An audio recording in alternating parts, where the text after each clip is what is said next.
Hello दोस्तों, स्वागत है आपका हमारे YouTube channel let's study with Poonam में, जिसमें हम जीके जीएस से रिलेटेड टॉपिक के बारे में चर्चा करते हैं और आपके लिए नए नए विषयों को खोज कर लाते हैं। तो जैसा कि आपने थंबनेल में देख लिया होगा, आज हम जेन जी के बारे में चर्चा करने वाले हैं और जनरेशन्स के बारे में जानने वाले हैं। तो चलिए वीडियो को शुरू करते हैं।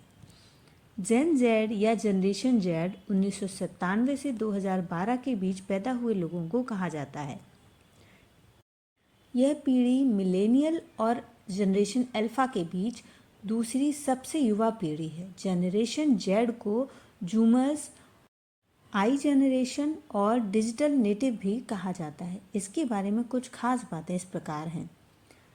जनरेशन जेड या जेन जी के लोग इंटरनेट और पोर्टेबल डिजिटल तकनीक के बारे में जानते हुए बड़े हुए हैं। इस पीढ़ी के लोगों की शुरुआत ही सोशल मीडिया से हुई है। इस पीढ़ी के लोग ट्रोल और साइबर बुलिंग जैसी चीज़ों का सामना कर चुके हैं। इस पीढ़ी के लोगों के दौर में ट्रेंडिंग और वाइब्स जैसे कई स्लैंग फेमस हुए हैं। जेन जी के लोग जलवायु चिंता, बदलते वित्तीय परिदृश्य और कोविड-19 से प्रभावित हुए हैं। जेन जी के लोग अकादमिक प्रदर्शन और नौकरी की संभावनाओं को लेकर पुरानी पीढ़ियों से ज़्यादा चिंतित हैं। वर्तमान में 7 पीढ़ियां मिलकर हमारे समाज को बनाती हैं। इन 7 पीढ़ियों में से हर एक की कार्यबल, बाजार, समुदायों में सक्रिय भूमिका होती है। ये 7 पीढ़ियां यानी जनरेशन निम्न प्रकार हैं। सबसे पहले आने वाली ग्रेटेस्ट जनरेशन साल 1901 से 1927 के बीच जन्म लेने वालों को ग्रेटेस्ट जनरेशन कहा जाता है।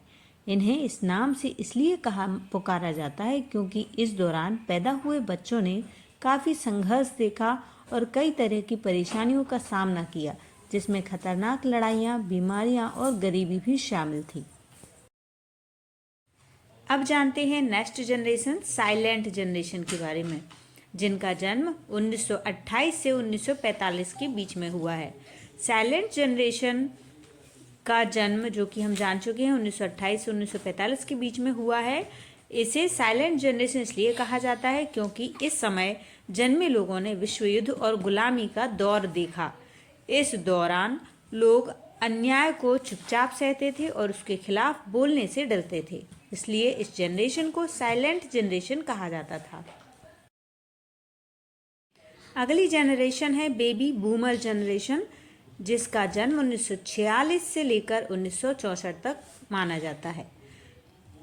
तो इन्हें इस कैटेगरी में इसलिए रखा गया क्योंकि इस जनरेशन के दौरान जीवन बदलने वाली कई तकनीक आई। इस पीढ़ी के लोगों ने अपना पूरा जीवन मेहनत के साथ तकनीकी युग में कार्य करने के तरीके को सीखने में बिताया था। साथ ही उन्होंने अपने समय में आधुनिक विकास भी देखा था। अगली जनरेशन है जनरेशन एक्स। बेबी बूमर की तरह जनरेशन एक्स भी तकनीकी के लिए नए थे। हालांकि इस जनरेशन को मॉडर्न जमाने की शुरुआत माना जाता था। इसे हिप्पी कल्चर, सिनेमा, आर्ट और म्यूजिक को एक नया आयाम देने वाली, रॉक एंड रोल देने वाले जनरेशन कहा जाता था। वर्तमान में इस पीढ़ी के लोग बुजुर्ग और युवा आबादी के बीच एक पुल का काम करते हैं। अगली जनरेशन है मिलेनियल जनरेशन, जिसका जन्म 1981 से लेकर 1996 तक हुआ है। आपने अक्सर सोशल मीडिया पर मिलेनियल से जुड़े हुए कई पोस्ट देखे होंगे। यह वह पीढ़ी है जिसने अपने जीवन में सबसे ज़्यादा बदलावों को देखा और सीखा है।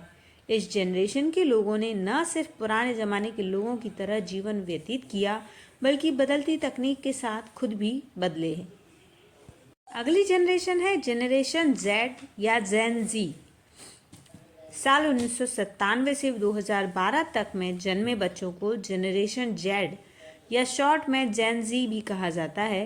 इस पीढ़ी के लोगों की शुरुआत ही सोशल मीडिया से हुई है। इस दौरान जो भी पैदा हुए लोगों ने ट्रोल, साइबर बुलिंग जैसी चीज़ों का सामना किया है। इन्हीं के दौर में ट्रेंडिंग, वाइब्स जैसे स्लैग भी फेमस हुए हैं। अब जानते हैं जनरेशन अल्फा के बारे में, जिसका जन्म, इस जनरेशन में पैदा हुए लोगों का जन्म 2013 से 2025 तक के बीच में हुआ है।